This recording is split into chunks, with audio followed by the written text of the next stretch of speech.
The Buddha once famously taught, "He who sits alone, lies down alone, walks alone in diligent practice, and alone tames himself, should find delight in living in the forest."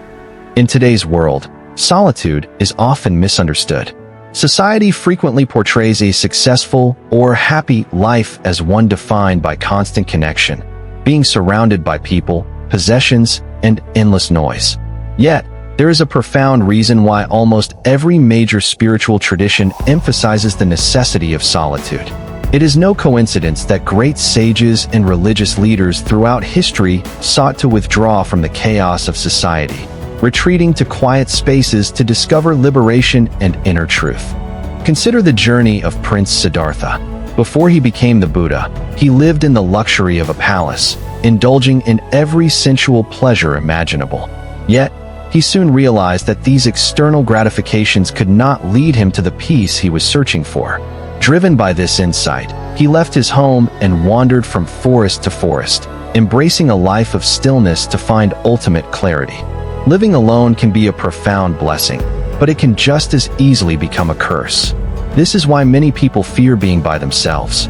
I frequently hear people say, "I am living alone, yet I feel incredibly lonely. My mind is flooded with negative thoughts. What should I do?"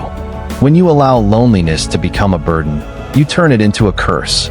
But believe me, it all depends on your perspective and how you utilize that time. Let me share a story from the Buddha's life. After leaving the palace, Siddhartha sought out 5 monks who were waiting for him in the forest. They believed that the only path to liberation was through extreme self-mortification or asceticism, a practice of punishing the body to purify the spirit. Siddhartha spent 6 years following this path, but he eventually realized that this extreme was just as futile as the extreme of sensual indulgence. He discovered the middle way, a balanced approach that honors both physical well-being and spiritual growth. When he decided to accept food to nourish his body, the 5 monks were deeply disappointed. They felt he had betrayed their discipline and left him, thinking he was abandoning the path. Suddenly, Siddhartha was truly alone. Yet, this solitude provided the perfect environment for him to focus entirely inward. It was in this state of profound aloneness that he finally sat beneath the Bodhi tree and attained enlightenment. Solitude, when used correctly, is the ultimate catalyst for growth. When people complain to me about loneliness, I explain that your thought process generates a specific energy. If you are mired in loneliness, that energy turns negative. According to the laws of physics, energy cannot be destroyed, it can only be transformed. You cannot simply delete negative energy, but you can channel it into something positive. The primary reason people feel lonely is that they lack a clear aim or goal.